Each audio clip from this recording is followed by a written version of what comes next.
second race this year that Eel River Racing team has had a sponsor. And Wallace will join Ricky Craven, Andy Houston, and Jerry Nadeau in the garage. Dick Berggren.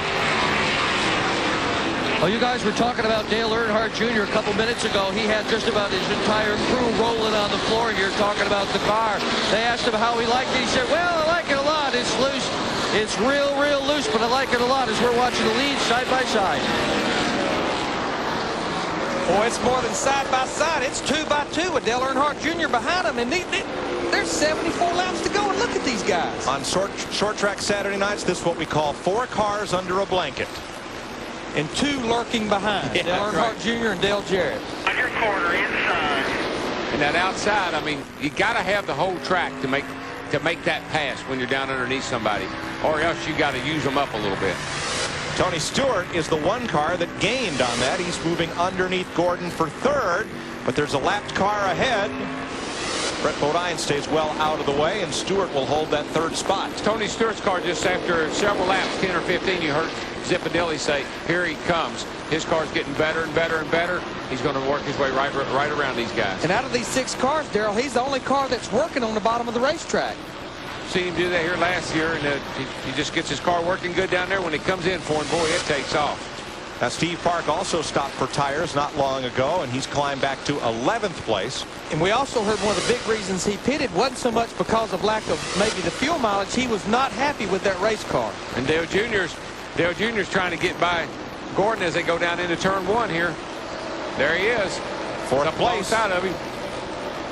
Accelerates up out of that corner really good. Man, we got racing going on everywhere. Yeah, good battles even back at 50. Whoa, Junebug, not too much. Drove her in there under him, and she almost got up into the side of Gordon. Yeah, we saw Kenny Schrader and Casey Atwood side by side for 15th, so it's getting pretty racy here with 70 laps to go. There they are.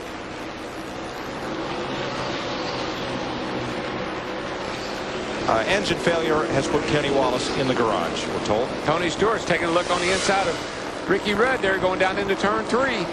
I tell you, another guy that's come in this race, he's lurking right there behind these guys, Johnny Benson. Benson's been hanging around the top half dozen all night. You know, it's funny, these same guys end up at the front every week. Race along. You don't talk about Johnny Benson much. You don't talk about some of these guys, Dale Jarrett. All of a sudden, they're up there racing for the lead. That's the reason they're up there in the points as well. Exactly right. Miller Lite cam from Rusty looking back at Ricky Rudd, first to second place. Outside is clear. They're all around. Blaney, Johnny Benson, and Dale Jarrett. Matt? Mike, Johnny Benson has struggled all weekend trying to dial in this 10 car. In fact, right before the race, crew chief James Is told me they made so many changes: shock, spring, sway bar, truck arms, noseway, wedge, you name it, they did it. They were going to gamble. They said it would either be a very long night or they would get lucky. Looks like they're getting lucky because Johnny has finally found the handle of that race car. Well, you got to be good to be lucky.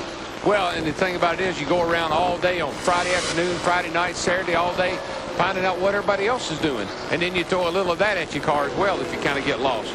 Tony Stewart in that 20 car, that right front rotor, we've really seen it glowing. He's really using this race car right now, running the bottom. His car really comes off the corner, but he's really driving it down in the corner, reason those rotors are glowing. Look at the right front rotor glowing.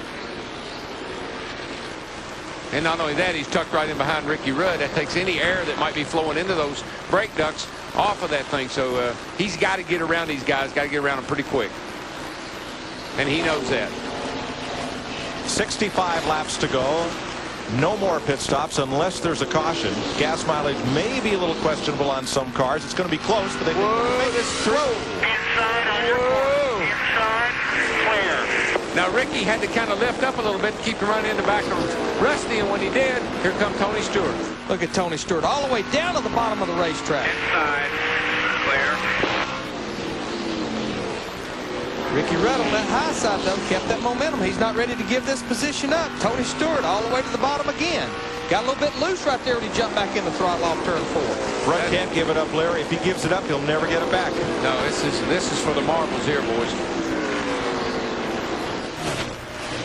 That outside line, that good traction, that good forward bite they get up high back there is really paying off for Ricky Rudd. 63 laps to go. Wallace, Rudd, Stewart, Gordon. Who's going to win the Pontiac Excitement 400?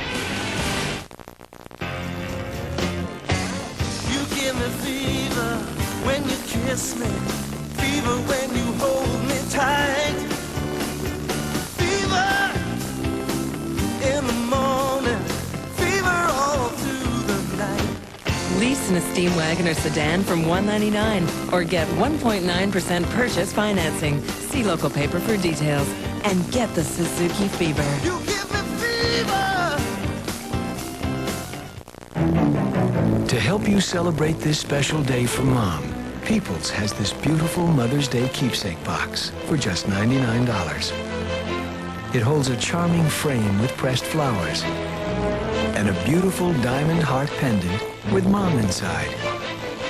The Mother's Day keepsake box. Careful, you might get a pinch on the cheek for this.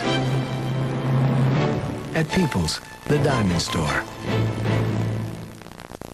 Tom Green here at Muscle Beach with some big tough weightlifters. We're going to show how new Right Guard Extreme Sport works even under the most Extreme conditions. Back, stop.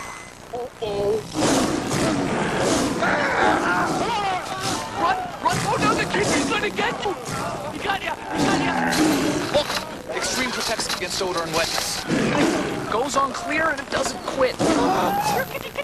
New Right Guard Extreme Sport. Get extreme. Get Right Guard. Ouch. Right now, you can get a steel chainsaw on sale for only $259.95 with all the quality and features that have made steel saws #1 worldwide. But they're only at a Steel dealer. Steel, built to last, priced to sell. Sunday, May 27th, NASCAR Motors to the 1.5-mile oval at Charlotte. Track-tearing, rubber-burning, hood-flapping super speedway action. The Coca-Cola 600. Sunday, May 27th on TSN. Hi, I'm Corey Warren. Join me for Canada's most comprehensive sports news and information show. Sports Desk, weekends at 10 Eastern on TSN.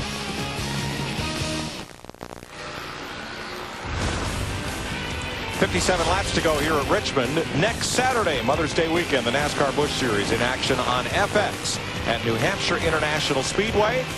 If you're buying tickets, come on up. The Busch North Series is in action too in the doubleheader, but we'll have the Busch Series at 12:30 Eastern Time for you right here on FX a week from today.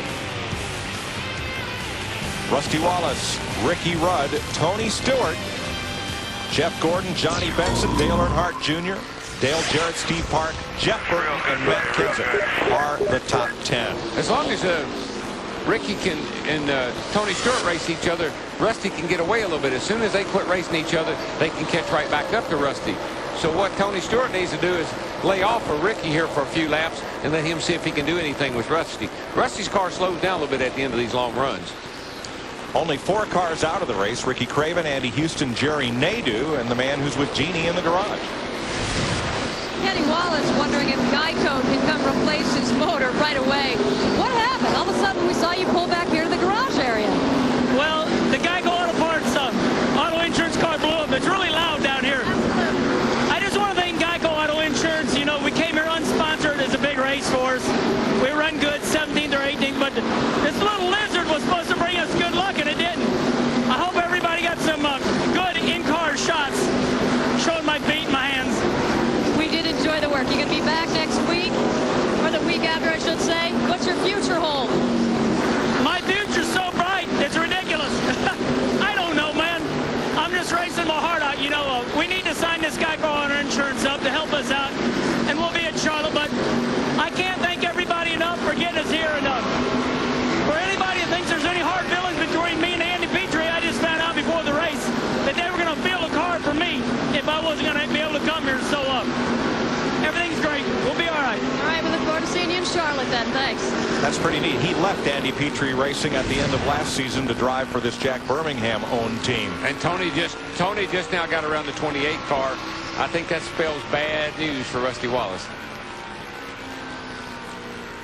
Clear all around. We've got 50 laps to go, and we're going to see if Rusty can hold him off for a while. But I just don't know. Tony's awfully strong off the corner. And Darrell, it won't be but just a few laps. They're going to catch a lot of lap cars that could play a role in this as well. Rusty's car looks really good. I mean, you couldn't ask for a car to be better, but Tony's car just got like it's got more gear in it almost. It jumps up off the corner so hard. See how Fox Tracks could tell us where Stewart is better than Wallace. Looks like Rusty's a little better getting into turn 1. Right there. That's where he's so strong coming up off the bottom of turn corner, 2. man. I tell you, he launches out there. Sometimes you think something happened to the car in front of him.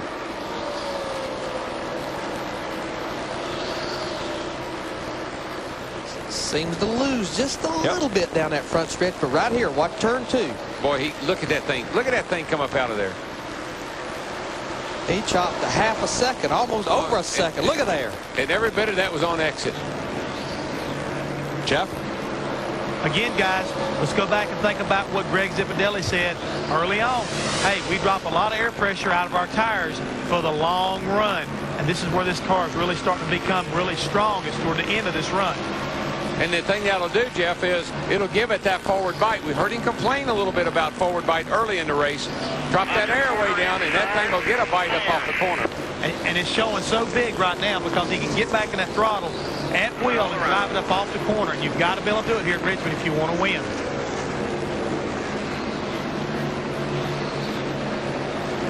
Gordon working on Rudd on the inside. Yeah, I believe Rudd used his stuff up trying to hold Stewart off. I think he just kept driving it down in there, and I think he's probably used his stuff up. Johnny Benson in that 10 car, he's getting stronger as we get into this long run here with about 45 laps to go. He's all over the back bumper of Jeff Gordon in that 24. Gordon trying to take advantage of Rudd, almost got taken advantage of with Benson on the bottom. Let's ride along with Johnny. Boy, Benson is just having a great run. He has caught these guys, and he's been right there. He's a little quicker than they are. He's just having a great year. He comes to Richmond third in the points. These guys, they're there every week. Here goes Stewart. He's looking the inside of Rusty down into turn 3. Last time they got side by side like this, there was a little paint swapped.